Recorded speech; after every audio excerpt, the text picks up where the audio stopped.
Hello guys, this is Gaurav Vatheja, your own biology educator and you all are welcome on Let's Crack 9th and 10th CBSE। यहाँ पे आपको मिलते हैं top educators, quality content and most importantly great learning experience. तो guys this is गौरव भटेजा, आप लोग मुझे जानते ही हैं, a biology graduate having 3+ years of teaching experience, mentored so many students for different competitions like NEET, like AIMS, like NTSC।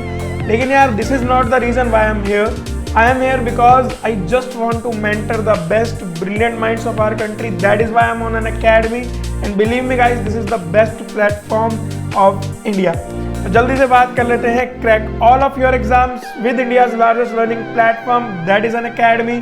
क्या मिलता है आपको यहाँ पे? आपको मिलती है daily live classes, daily live interactive classes, जहाँ पे आप लोग बात कर सकते हैं अपने एजुकेटर से, एंगेज हो सकते हैं, अपने theory related subject related doubts पूछ सकते हैं, अपनी पर्सनल प्रॉब्लम शेयर कर सकते हैं। एज वेल एज आपको मिलते हैं लाइव टेस्ट और क्विजेज, जिससे बेसिकली क्या होता है बच्चा लोग, आप लोग अपनी परफॉर्मेंस का एनालाइज कर सकते हैं कि यार अपन कहाँ पे अच्छा कर रहे हैं, कहाँ पे बुरा कर रहे हैं, मतलब अपन को अपने स्ट्रॉन्ग जोन्स, वीक जोन्स सब पता लग जाता है। एज वेल एज आपको मिलते हैं स्ट्रक्चर्ड कोर्सेज, मतलब बहुत अच्छे से डिजाइंड कोर्सेज है एग्जाम के हिसाब से, मतलब कंपटीशन के लिए तो उस कंपटीशन के हिसाब से डिजाइन किया है उसको। अगर आप बोर्ड्स में हो तो आपको बोर्ड्स के हिसाब से डिजाइन कर रखा है, मतलब हमने सब कुछ आपके लिए करके रख रखा है। और एज वेल एज आपको मिलती है अनलिमिटेड एक्सेस 24/7, आप जब चाहें तब एक्सेस कर सकते हैं। और आपको मिलते हैं डेडिकेटेड डाउट सेशंस, मतलब आपको डाउट क्लियरिंग फैसिलिटी मिलती है, आप लोग पूछ सकते हैं अपने डाउट्स कभी भी कहीं भी अपने फेवरेट एजुकेटर से, वो भी एक बहुत ही छोटे से अमाउंट में। ठीक है, तो लाइव क्लास बहुत फायदेमंद होती है, बहुत अट्रैक्टिव और बहुत इंटरेक्टिव होती हैं। कॉम्प्रिहेंसिवली डिवाइडेड सिलेबस मिलता है, हर क्लास के लिए कोर्सेज मिलते हैं अपन के यहाँ पे। जल्दी से गाइस, जिन्होंने अनअकैडमी लर्निंग ऐप डाउनलोड नहीं कर रखा है, लिंक डिस्क्रिप्शन में वीडियो के जाके अनअकैडमी लर्निंग ऐप डाउनलोड कर लो। ठीक है, और वहाँ पे गौरव भटेजा सर्च करके मुझे भी फॉलो कर लेना, और जितने भी तुम्हारे फेवरेट एजुकेटर्स हैं सबको फॉलो कर लो, सबकी क्लासेस के नोटिफिकेशन आते रहते हैं, है ना। As well as guys you can join us on Telegram group is quest 10th CBSE, t.me/quest 10th CBSE। इस ग्रुप पे सारे वीडियोस के लिंक आते हैं, सारे नोटिफिकेशंस भी आपको मिलते रहते हैं। ठीक है, जल्दी से सब्सक्रिप्शन चार्जेस की बात कर लेते हैं अपन लोग। देखो गाइस, जो 1 मंथ का सब्सक्रिप्शन है that is 2500, for 6 months the subscription charge is 10,000 rupees, for 1 year the subscription charge is 15,000। अब now Unacademy has launched 2 years and 3 years program also, मतलब आप 10th में हो तो आप 3 साल का ले सकते हो, 10th 11th 12th आपका तीनों कवर हो जाएगा एक ही प्लान से। ठीक है, तो जो अपना 2 साल का चार्ज है 24 months that is 25,000 and for 3 years the charge is 32,000। But एक कोड है, इस कोड को लगाने से आपकी किस्मत बदल जाएगी, आपकी जिंदगी बदल जाएगी। वो कोड है GBCBSE। इस कोड को अप्लाई करने से आपको मिलेगा 10% का additional discount, as well as you will get a mentorship program from me. ठीक है, जहाँ पे आपको लोग को मेरे सारे नोट्स, सारे क्वेश्चन बैंक्स आपको फ्री मिलते हैं इस सब्सक्रिप्शन के साथ। तो गाइस, सब्सक्रिप्शन लेना नहीं भूलना है और GBCBSE कोड लगाना नहीं भूलना है, और ऑप्ट करो मिनिमम 2 years या फिर 3 years का कोर्स।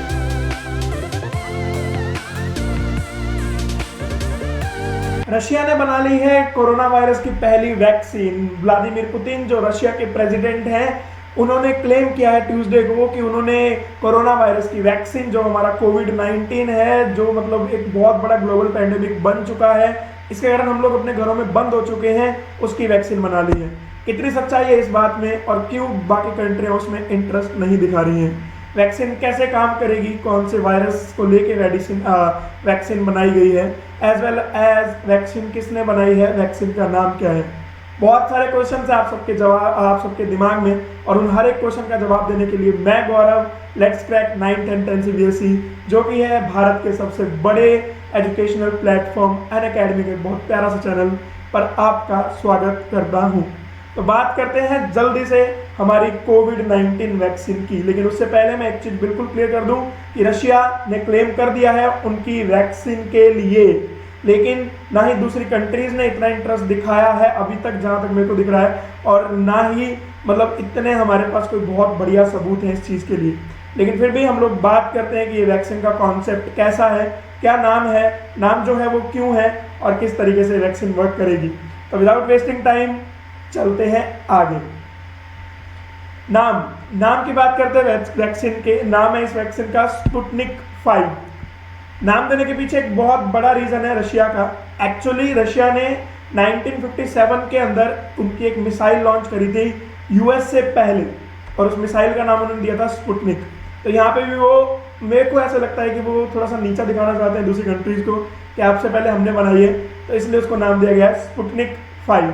तो नाम के पीछे कोई बहुत बड़ा रीजन मुझे नहीं दिख रहा है, बस वो एक सैटेलाइट वाला रीजन है यहाँ पे, सॉरी मिसाइल वाला रीजन है यहाँ पे, जो उन्होंने अमेरिका से पहले लॉन्च करी थी 1957।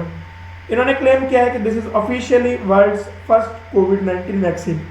उनके प्रेसिडेंट व्लादिमीर पुतिन, जो कि हमारे बेसिकली रशिया के प्रेसिडेंट हैं, उन्होंने स्टेटमेंट दिया है कि जो रशिया की हेल्थ मिनिस्ट्री है उन्होंने बेसिकली इस वैक्सीन के लिए अप्रूवल दे दिया है। उनके डिफेंस मिनिस्ट्री के साथ काम करते हुए उन्होंने कोलैबोरेशन किया है रशिया की डिफेंस मिनिस्ट्री के साथ। ये जो वैक्सीन है किसने डेवलप करी है? ये डेवलप करी है मॉस्को के गैमीलिया इंस्टीट्यूट ने, ठीक है। और एक बहुत बड़ी बात जो यहाँ पे थोड़ी सी सबको खटक भी रही है कि रशिया ने क्लेम किया है कि उन्होंने वैक्सीन 2 महीने के अंदर ही बेसिकली उन्होंने बना ली है पूरी वैक्सीन। जनरली कोई भी वैक्सीन होती है उसको बनने में कम से कम 2 से 3 साल का टाइम लगता है, उसके ऊपर सारी ह्यूमन रिसर्च होती है, सारे फेजेस के ट्रायल किए जाते हैं, लेकिन रशिया ने क्लेम किया है कि उन्होंने सारे ट्रायल 2 से 3 महीने के अंदर ही कंप्लीट कर लिए। देखते हैं इस बात में कितनी सच्चाई है और दूसरे देश उस बात को कितना मान रहे हैं। ये एक बेसिक इन्फॉर्मेशन थी, किसने बनाई है? गैमीलिया इंस्टीट्यूट मॉस्को में, और नाम है स्पुतनिक 5। प्रेसिडेंट पुतिन ने इस स्टेटमेंट के अंदर एक और स्टेटमेंट जोड़ा, जो कि बाद में कहीं ना कहीं लोगों के मन में आ रहा है कि ये स्टेटमेंट फेक है। बहुत सारे लोगों ने बोला है कि ये वॉलंटियर है, मतलब उन्होंने स्टेटमेंट सुन लेते हैं उनका पहले, सबसे पहले कि उन्होंने क्या बोला कि वन ऑफ हिज डॉटर्स, मतलब उनकी एक बच्ची ने, उनकी खुद की बच्ची ने इस वैक्सीन का एक शॉट रिसीव किया है। लेकिन बहुत सारे जगह से, जैसे मैंने रिसर्च करी, मैंने थोड़ा पढ़ा, तो बहुत सारी जगह ये बोल रही है कि ऐसा कुछ भी नहीं है, शी इज़ अ वॉलंटियर। आप लोग इमेज में देख भी सकते हैं, बहुत सारे लोग बोल रहे हैं कि शी इज़ अ वॉलंटियर, मतलब उनकी कोई बच्ची नहीं है बेसिकली। लेकिन उन्होंने जो स्टेटमेंट बोला है मैंने आपको क्लियरली बताया।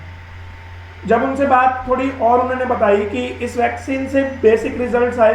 बेसिक रिजल्ट्स का मतलब क्या होता है? जैसे कोई भी वैक्सीन होती है ना, चाहे आप BCG ले लो या कोई भी एक जनरल अपन वैक्सीन लेते हैं, तो उसके अंदर बेसिकली क्या होता है कि 1-2 दिन के लिए मतलब बॉडी का थोड़ा टेम्परेचर बढ़ता है। तो उन्होंने एकदम क्लियरली ये बात बोली कि स्टार्टिंग डे जिस दिन वैक्सीन दिया गया, वैक्सीन का शॉट लगाया गया, उस दिन बुखार देखा गया उनकी बेटी के अंदर, बट आफ्टर 1 और 2 डेज उसके अंदर एंटीबॉडीज जो कोरोना से लड़ने के लिए बहुत ज़रूरी हैं, वो बहुत ज़्यादा डेवलप हो गई, बहुत ज़्यादा नंबर में डेवलप हो गई, और बेसिकली जो वी कैन से कि वो कोरोना के लिए बेसिकली रेजिस्ट हो गई उनकी बेटी। ये उनकी स्टेटमेंट है, उन्होंने अपनी स्टेटमेंट दी है। उन्होंने एक और चीज़ कही है कि वैक्सीन के साथ जितने भी टेस्ट किए जाने थे वो किए जा चुके हैं। इस बात में कितनी सच्चाई है कि वैक्सीन के साथ जितने भी टेस्ट किए जाने चाहिए क्या वो किए जा चुके हैं, उसके लिए मैं आपको एक बात और बताना चाहता हूँ यहाँ पे। इस बात का आप थोड़ा गौर से सुनना। जैसे ही रशिया ने मतलब मेडिसिन का फर्स्ट फेज का ट्रायल शुरू किया था, देखो मेडिसिन कोई भी होती है उसका जनरल 3 फेज ट्रायल चलता है, first phase, second phase, third phase. First और सेकंड फेज के ट्रायल में क्या होता है कि कुछ 100 लोगों पर या कुछ एक लिमिटेड लोगों पर इसका क्या किया जाता है, ट्रायल, और ये देखा जाता है कि इस मेडिसिन से कोई या इस वैक्सीन से कोई एलर्जिक रिजल्ट्स तो नहीं आ रहे, या फिर ये चेक किया जाता है कि इससे कोई रेडनेस नहीं आ रही, या फिर टेम्परेचर काफ़ी दिनों तक हाई नहीं हो रहा, मतलब इसके बेसिकली एलर्जिक रिएक्शंस क्या होने वाली है। थर्ड फेज के अंदर क्या देखा जाता है, इन पे बहुत बड़े क्राउड पे इसका टेस्ट किया जाता है। जब भी किसी वैक्सीन का थर्ड फेज पे टेस्ट होता है, कुछ हजारों नंबर में लोगों पर टेस्ट किया जाता है, और उसके रिजल्ट्स का एक कंपैरेटिवली डाटा निकाला जाता है, और उस डाटा को देखा जाता है कि क्या मतलब ये वैक्सीन एक्चुअली कारगर है, क्या ये इतनी कारगर सिद्ध होगी। इस तरीके से कोई भी टेस्टिंग की जाती है किसी भी मेडिसिन की, किसी भी वैक्सीन की। तो यहाँ पे रशिया ने अभी तक जो मेरे पास इन्फॉर्मेशन है, ठीक है, ये इन्फॉर्मेशन डेली बेसिस पे चेंज हो रही है, लेकिन अभी तक की जो आज की इन्फॉर्मेशन है उसके हिसाब से अभी तक रशिया ने सेकंड फेज के रिजल्ट्स को भी पब्लिक नहीं किया है। वैसे रशिया सेकंड फेज के रिजल्ट को अगस्त के अंदर उन्होंने बोला था कि हम अगस्त में पब्लिक कर देंगे, लेकिन उन्होंने अभी तक ऐसा कुछ पब्लिक नहीं किया है। तो और थर्ड फेज के तो शायद उन्होंने स्टार्ट भी नहीं करे। वो क्लेम कर रहे हैं कि सब कुछ डन है, लेकिन जो इंटरनल सोर्सेज की माने तो ऐसा अभी तक बेसिकली रिजल्ट्स नहीं आए, और जब तक रिजल्ट्स नहीं हम लोग किसी भी बिलीव नहीं कर सकते हैं। बहुत सारी European countries as well as US ये सब भी हमारे बेसिकली इस वैक्सीन का अपोज कर रहे हैं, बहुत बड़े नंबर पे इसका अपोज हो रहा है। बेसिकली कंपैरेटिव डाटा जब तक नहीं मिलेगा तब तक इस वैक्सीन का बहुत अच्छे लेवल का अपोज हम लोग देखने वाले हैं। थोड़ी सी मैं चर्चा को साइंटिफिक लेवल पे लेके जाता हूँ। बायोलॉजी, आपको पता है कि I am your biology educator, तो बेसिकली इस चर्चा को मैं थोड़ा सा बायोलॉजिकली लेके जाता हूँ। एलेक्जेंडर, जो कि बेसिकली एलेक्जेंडर गिन्सबर्ग, जो कि हमारे गैलीलिया नेशनल रिसर्च सेंटर के डायरेक्टर हैं, उन्होंने क्या बोला कि वैक्सीन में हमने क्या यूज करा है, in animated particles, basically adeno virus के। बेसिकली मैं आपको थोड़ा सा एडिनो वायरस के बारे में थोड़ा सा डिटेल से बता दूं, मैं बहुत लंबा नहीं बनाना चाहता इस वीडियो को, तो मैं एडिनो वायरस के बारे में पूरा पढ़ा दूंगा किसी एक अलग वीडियो में, आप लोग मुझे फॉलो करते हैं।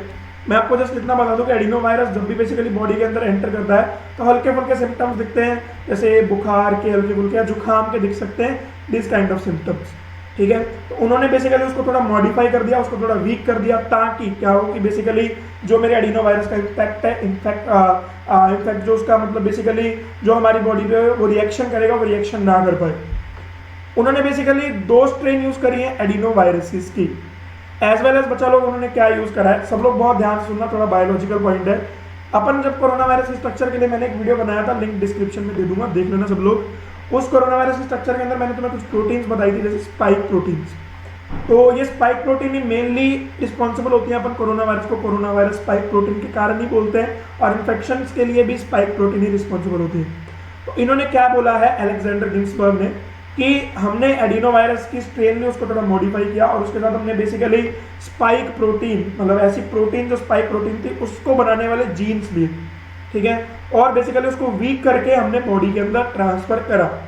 जब हमने बॉडी के अंदर ट्रांसफर करा तो बॉडी के अंदर जाके, अब वो डीएनए था बेसिकली जेनेटिक मटेरियल, तो प्रोटीन फॉर्मेशन दोबारा करेगा, स्पाइक प्रोटीन बनेगी। लेकिन ये स्पाइक प्रोटीन थोड़ी वीक है और उसके खिलाफ जो मेरी बॉडी है वो इम्यूनिटी बना पा रही है, ठीक है, और वो इम्यूनिटी हमारी बेसिकली मेमोरी सेल्स, जो बेसिकली टी मेमोरी होती है, उसके अंदर स्टोर हो रही है। जब एक्चुअल कभी भी कोरोना वायरस का अटैक होगा, तब बेसिकली वो immunity as a memory immunity काम करेगी।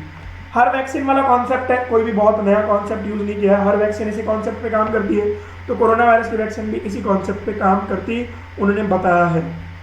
लेकिन मैं आपको एक चीज और बहुत क्लियर बता दूं कि जिस टाइम पे रशिया ने वैक्सीन के बेसिकली रिसर्च करी थी, उस टाइम पे चाइना की कुछ companies as well as US की कुछ कंपनीज भी वैक्सीन पे सेम कॉन्सेप्ट के साथ काम कर रही थी, और उन्होंने अभी तक फर्स्ट फेज के ट्रायल्स पे ही हैं वो लोग, लेकिन रशिया ने क्लेम कर दिया है कि उन्होंने सारे फेज के ट्रायल पूरे कर लिए हैं। एज वेल एज रशिया की जो हेल्थ मिनिस्ट्री है उसने भी अप्रूव किया है इस बात को, इसलिए इस बात को मानने में मुझे थोड़ी सी दिक्कत हो रही है पर्सनली, और आई बिलीव कि यही दिक्कत दूसरी कंट्रीज को भी हो रही है, दूसरे डॉक्टर्स को भी हो रही है।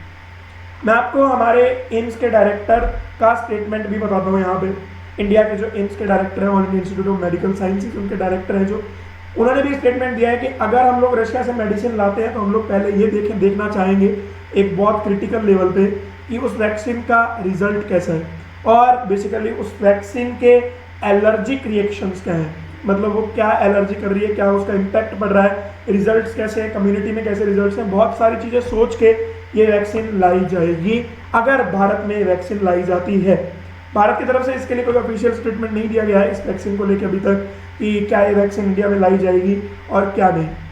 रशिया ने एक और चीज़ बिल्कुल स्थिति क्लियर कर दी है कि आने वाले 5 हफ्ते बाद वो मास लेवल पे इस वैक्सीन का प्रोडक्शन शुरू कर देंगे, और जनवरी 2021 से अप्रॉक्सीमेटली ये वैक्सीन सब कंट्रीज़ के लिए अवेलेबल हो जाएगी।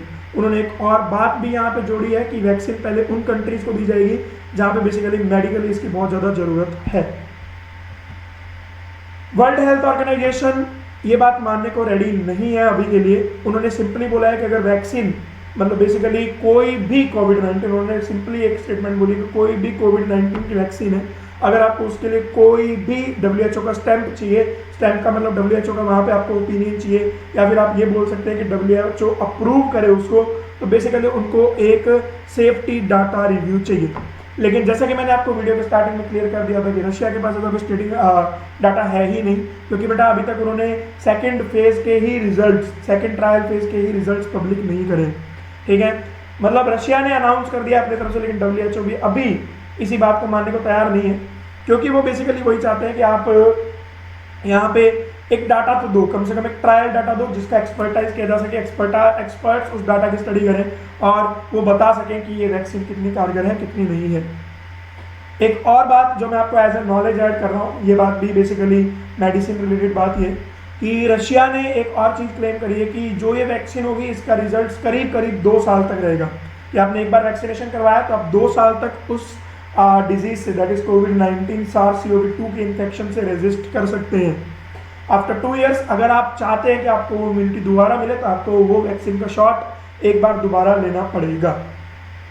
अब हम चलते हैं थोड़ी सी आगे डिप्लोमेटी वाली बातों पे कि क्यों कोई और कंट्री इसमें इंटरेस्ट नहीं दिखा रही है। मैं आपको एक चीज़ पहले क्लियर कर दूं कि रशिया में जिन कंपनीज ने ये वैक्सीन डेवलप करी है उनके अनुसार करीब 20 कंट्रीज ने उनको अप्रोच किया है मास लेवल पे ये मेडिसिन बनाने के लिए। उसमें उन्होंने ब्राज़ील, इंडिया जैसे नाम भी शामिल किए हैं। इंडिया ने भी उनको बहुत इंटरेस्ट दिखाया है। ब्राज़ील और इंडिया ने उन्होंने बोला है मोस्ट इंटरेस्ट दिखाया है बेसिकली इस मेडिसिन के प्रोडक्शन के लिए उनकी जगह पर भी, मतलब इंडिया में भी। लेकिन बात यह है कि इंडिया की तरफ से कोई ऑफिशियल स्टेटमेंट अभी तक नहीं दी गई है कि ऐसा कुछ हुआ है कि ऐसा कोई मास लेवल पे बेसिकली इंटरेस्ट दिखाया गया हो। इवन तो कोई भी कंट्री मास लेवल पे इंटरेस्ट नहीं दिखा रही है, अभी मेडिसिन के लिए, वैक्सीन के लिए और अल्टरनेटिव्स देखे जा रहे हैं और कंट्रीज पे काम कर रही हैं। और बेसिकली ये डाटा, मतलब मेन रीज़न है इसका कि ये जो डाटा है, जब तक ये डाटा रशिया आउट नहीं कर रहा है तब तक बेटा यहाँ पे एक पिक्चर क्लियर नहीं हो पाएगी कि क्या ये मेडिसिन सेफ है, क्या ये वैक्सीन सेफ है या नहीं। मैंने आपको पहले ही एम्स के डायरेक्टर की स्टेटमेंट बताई थी कि सबसे पहले सेफ्टी और ये देखा जाएगा कि एलर्जिक रिएक्शंस कितनी है, क्योंकि कोई भी वैक्सीन होती है आप सब लोग को पता है कि स्टार्टिंग में उसकी एलर्जीज देखने को मिलती है, कोई भी दवाई होती है उसकी भी जनरली एलर्जीज देखने को मिलती है। तो मेडिसिन के बारे में, वैक्सीन के बारे में अभी तक की इतनी इन्फॉर्मेशन आउट हुई है। इसके अलावा अगर कोई भी कोई इन्फॉर्मेशन बता रहा है तो वो सिर्फ और सिर्फ मतलब एक्चुअल सोर्सेज से नहीं है, ये सारी इन्फॉर्मेशन एक्चुअल सोर्सेज से है। लेकिन बहुत सारी कंट्रीज इस मेडिसिन का, इस वैक्सीन का बहुत बड़े तरीके से अपोज कर रही हैं। They are saying this is not safe, क्योंकि इस पर वो टेस्टिंग नहीं हुई है। और लेकिन व्लादिमीर पुतिन जो कि हमारे प्रेसिडेंट हैं उन्होंने बताया कि उन्होंने अपनी बेटी पर इसका टेस्ट करवाया and that test is quite successful. और उन्होंने ये बताया कि इसके डिफेंस प्लस रशिया की जो हेल्थ मिनिस्ट्री है उसने भी इसको अप्रूवल दे दिया है। तो आने वाले टाइम पर देखा जाएगा कि क्या ये वैक्सीन कोरोना वायरस की जो पैंडेमिक फैल रही है इसमें एक बहुत बड़ा एक चेंजिंग मूवमेंट होती है या नहीं, ये हम लोग आने वाले टाइम पे देखेंगे। जैसे ही वैक्सीन के बारे में कोई और अपडेट्स आती हैं, जैसे ही रशिया डाटा रिलीज करता है, कुछ और साइंटिफिक चीज़ें हमारे को पता लगती हैं, तो हम आपके लिए एक ऐसी इंफॉर्मेशनल वीडियोस लाते रहेंगे, हम लोग लाते रहते हैं। लेकिन गाइस एक चीज़ मैं आपको बता दूं कि होप कि ये वैक्सीन सक्सेसफुल हो और जो भी कंट्रीज वैक्सीन पे वर्क कर रही है वो सब सक्सेसफुल हो, क्योंकि ये पेंडेमिक ने अभी बहुत भयानक रूप ले लिया है as of you guys know. तो गाइज कैसा लगा आपको ये वीडियो, कैसी लगी आपको इन्फॉर्मेशन, हमें कमेंट सेक्शन में जरूर बताएं। Don't forget to like, share and subscribe to our channel and फैला दो वीडियो को, सबको शेयर कर दो सारी information. Lots of love from your educator द्वारा Bateja. Meet you in the next informational video. Bye bye.